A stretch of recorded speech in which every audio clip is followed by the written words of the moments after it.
الحمد لله نحمده ونستعينه ونستغفره ونؤمن به ونتوكل عليه ونعوذ بالله من شرور أنفسنا ومن سيئات أعمالنا من يهده الله فلا مضل له ومن يضلله فلا هادي له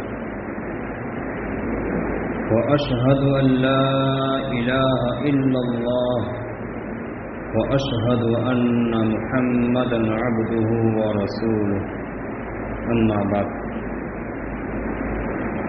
فأعوذ بالله من الشيطان الرجيم بسم الله الرحمن الرحيم قل هل يستوي الذين يعلمون والذين لا يعلمون إنما يتذكر أولو الألباب صدق الله العظيم رب اشرح لي صدري ويسر لي أمري واحلل عقدة من لساني يفقهوا قولي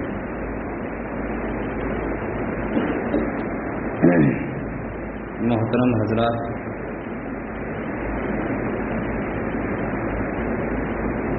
آپ حضرات کے سامنے قرآن کریم کی ایک آیت کریمہ تلاوت فرمائی ہے، جس آیت کریمہ میں اللہ سبحانہ و تعالی اپنے پیارے حبیب صلی اللہ تعالی علیہ وسلم کو یہ حکم فرما رہے ہیں کہ آپ میرے بندوں کو یہ حکم پہنچا دیجیے۔ قل هل يستوي الذين يعلمون والذين لا يعلمون، یہ ایک سوال کا انداز ہے کہ اللہ تبارک و تعالیٰ یہ پوچھ رہے ہیں اپنے حبیب صلی اللہ تعالیٰ علیہ وسلم کے واسطے سے کہ ذرا میرے بندوں کو یہ پوچھیے تو صحیح، کیا جاننے والا اور نہ جاننے والا، آج کل کی زبان میں اگر کہہ لیا جاوے تو نالج رکھنے والا اور نالج نہ رکھنے والا، کیا دونوں برابر ہو سکتے ہیں؟ ظاہر ہے کہ اس کا جواب یہی ہے کہ ان دونوں کے درمیان میں زمین و آسمان کا فرق ہے۔ جاننے والا اور نہ جاننے والا یہ کبھی برابر نہیں ہو سکتا، جس طریقے سے روشنی اور اندھیرا برابر نہیں ہو سکتا۔ آگے اللہ تبارک تعالیٰ فرماتے ہیں انما یتذکر اولو الالباب، کہ ان چیزوں کو سے نصیحت حاصل کرنے والے، ان چیزوں کو سمجھنے والے یہ عقل مند ہی ہو سکتے ہیں۔ عقل مند جو ہوگا وہی اس کو سمجھ سکتا ہے، نادان اور بیوقوف جو ہے اس کو نہیں سمجھ سکتا ہے۔ عقل مند کس کو کہتے ہیں یہ کسی اور موقع پر انشاءاللہ اس کی وضاحت کروں گا۔ اس آیت کریمہ میں اللہ سبحانہ و تعالی نے علم کی فضیلت کو بیان فرمایا ہے، کیونکہ ابھی موسم ہے اس کا، مدارس کا نیا سال شروع ہوتا ہے، ہمیں بھی چاہیے کہ ہم اپنے بچوں کو دین کا علم سکھائیں، اس کے لیے مدارس کے حوالے کریں۔ اللہ سبحانہ و تعالی نے اپنے حبیب صلی اللہ تعالی علیہ وسلم کو سب سے پہلا جو حکم دیا ہے اقرأ بسم ربک الذی خلق، کہ پڑھیے اس رب کے نام کے ذریعے سے، اس کی یاد دہانی کرائی گئی کہ وہ تمہارا رب ہے جس نے پیدا کیا ہے، ساری مخلوق کو پیدا کیا ہے، اس دنیا کو بنایا ہے۔ ظاہر ہے سب سے پہلا حکم جو آیا وہ یہی آیا ہے، سب سے پہلا حکم یہ نہیں آیا کہ آپ شرک نہ کیجیے، سب سے پہلا حکم یہ نہیں آیا ہے کہ آپ قیامت کے لیے تیار ہو جائیے، سب سے پہلا حکم یہ نہیں آیا ہے کہ آپ نماز پڑھیں، بلکہ اقرأ بسم ربک الذی خلق۔ اب سمجھنے کی بات یہ ہے کہ علم کس کو کہتے ہیں۔ ہماری جو دنیاوی اعتبار سے جو کچھ ہم حاصل کرتے ہیں وہ حقیقت میں علم نہیں ہے۔ علم تو کہا جاتا ہے اس کو جو اللہ سبحانہ و تعالیٰ کے ذریعے سے انبیاء علیہم السلام تک پہنچایا جاوے اور انبیاء علیہم السلام کے ذریعے سے امت تک پہنچایا جاتا ہے۔ دوسرے الفاظ میں یوں کہہ لیجئے کہ جس کا نزول انبیاء علیہم السلام پر ہوتا ہے وہ حقیقت میں علم ہوتا ہے۔ اس کے علاوہ جو چیزیں ہیں وہ علم نہیں ہے بلکہ وہ تو فنون ہے۔ کوئی ڈاکٹر بنتا ہے، کوئی وکیل بنتا ہے، کوئی انجینئر بنتا ہے، اس کی یہ ساری ڈاکٹری، ساری وکالت، ساری انجینئری یہ قبر تک ہے، اور یہ علم جو ہے وہ قبر تک بھی کام دے گا اور اس کے بعد بھی اس کا فائدہ ہوگا۔ مرنے کے بعد اصل میں اس کا فائدہ ہونے والا ہے۔ علم ہی ایسی چیز ہے جس کے ذریعے سے اللہ سبحانہ و تعالیٰ نے اس امت کو، اس انسان کو فرشتوں پر فضیلت دی۔ وعلم آدم الاسماء كلها، اللہ تبارک تعالیٰ نے حضرت آدم علیہ السلام کو علم سکھایا۔ اس کے بعد فرشتوں سے فرمایا اسجدوا لآدم کہ آدم علیہ السلام کو سجدہ کرو۔ حالانکہ اگر دیکھا جاوے تو فرشتے تو وہ مقدس اور پاکیزہ جماعت ہیں جو ہزاروں سال سے عبادت میں لگی ہوئی ہے، جس کے متعلق اللہ تبارک تعالیٰ فرماتے ہیں لا یعصون اللہ ما امرهم ویفعلون ما یؤمرون، کہ فرشتے تو وہ ہیں جس کو اللہ تبارک تعالیٰ جو حکم فرماتے ہیں وہ اس کو کر گزرتے ہیں، لیکن اتنی مقدس ترین جماعت کے سامنے اللہ تبارک تعالیٰ کیا فرما رہے ہیں حکم کہ تمہاری عبادت مسلم، تمہاری فضیلت مسلم، لیکن تم سے بہتر ہے کون؟ حضرت آدم علیہ السلام، تم ان کو سجدہ کرو۔ تو معلوم یہ ہوا کہ حضرت آدم علیہ السلام کو جو فرشتوں پر فوقیت اور فضیلت دی گئی وہ محض علم کی وجہ سے دی گئی۔ عالم کی فضیلت کے بارے میں اللہ کے نبی صلی اللہ تعالیٰ علیہ وسلم فرماتے ہیں فضل العالم علی العابد، کہ عالم کی فضیلت عابد پر یعنی عبادت گزار پر ایسی ہے کفضل القمر لیلۃ البدر علی سائر الکواکب۔ ظاہر ہے 14ویں رات کا جو چاند ہوتا ہے اس کو جو فضیلت دوسرے ستاروں پر جو ہے وہ ایسی ہی فضیلت ہے گویا کہ عالم کی عابد پر۔ ابھی میں نے تذکرہ کیا کہ ہمیں چاہیے کہ ہم اپنے بچوں کو مدارس کے حوالے کر کے علم سکھائیں۔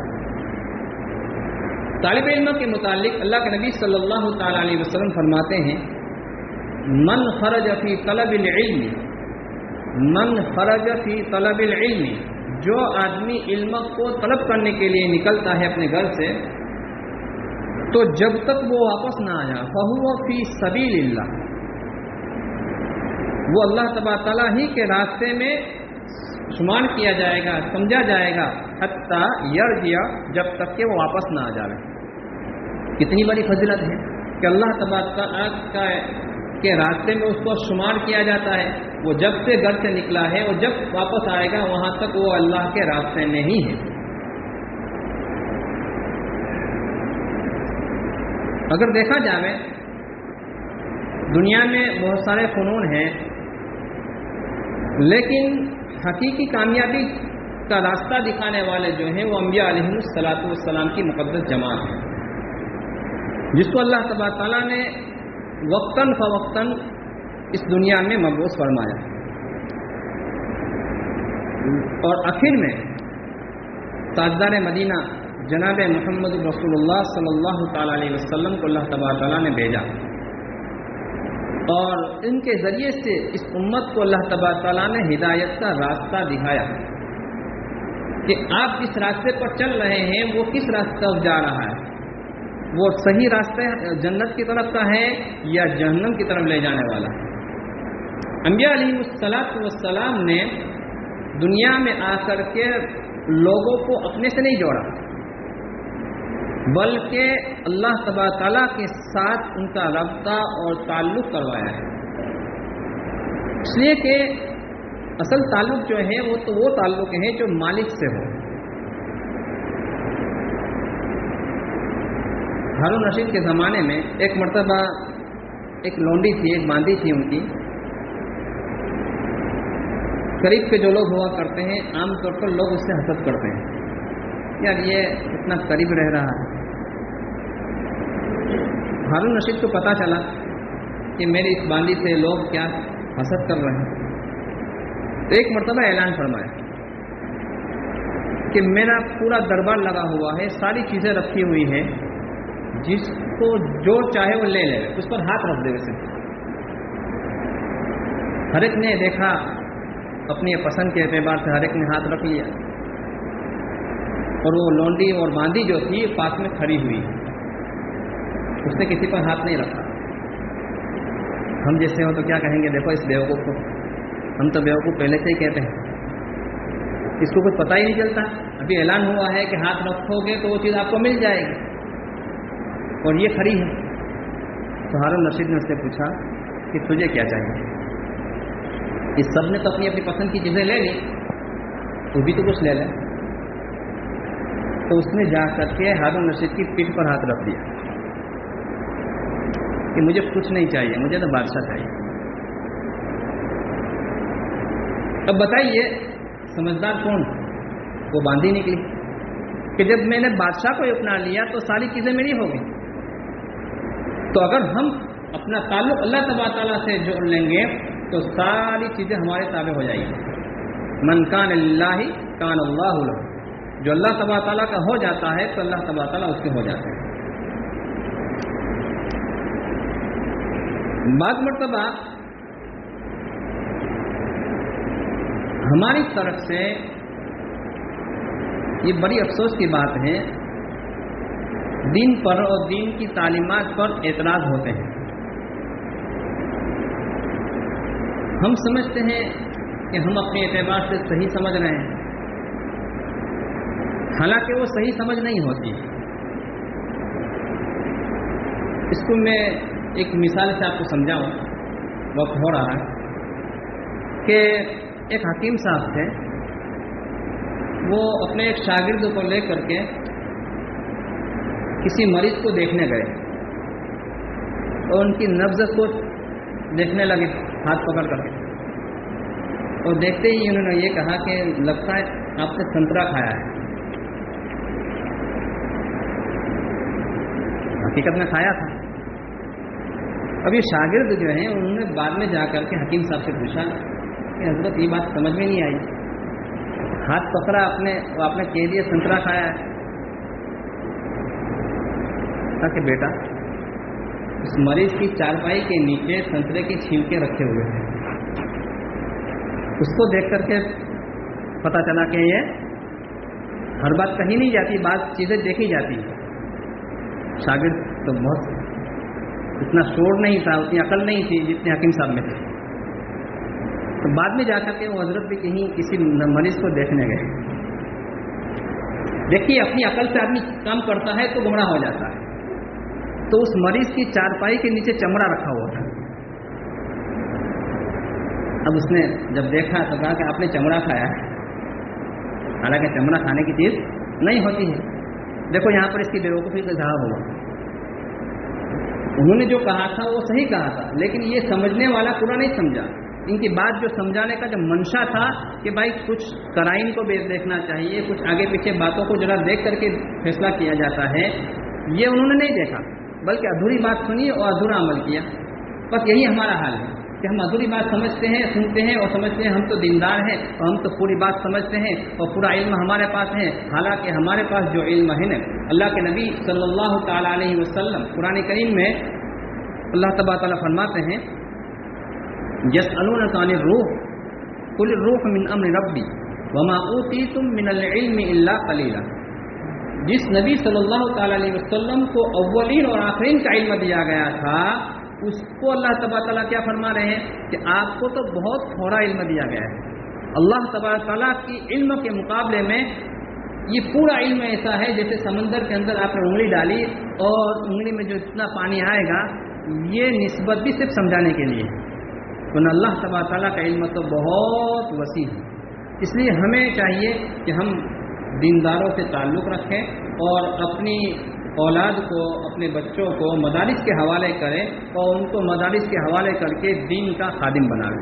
آج کے دور میں اس کی بہت ضرورت ہے۔ یہ اگر ہم نے اس پر توجہ نہیں دی تو آنے والے دن جو ہے، آنے والا اوقات جو ہے، یہ ہمارے لیے بہت خطرناک آنے والے ہیں۔ اگر میں ماضی قریب کی ایک مثال آپ کو دوں، لاک ڈاؤن کے زمانے میں علماء اور حفاظ کی جو قدر ہوئی ہے وہ شاید اس سے پہلے کبھی نہیں ہوئی۔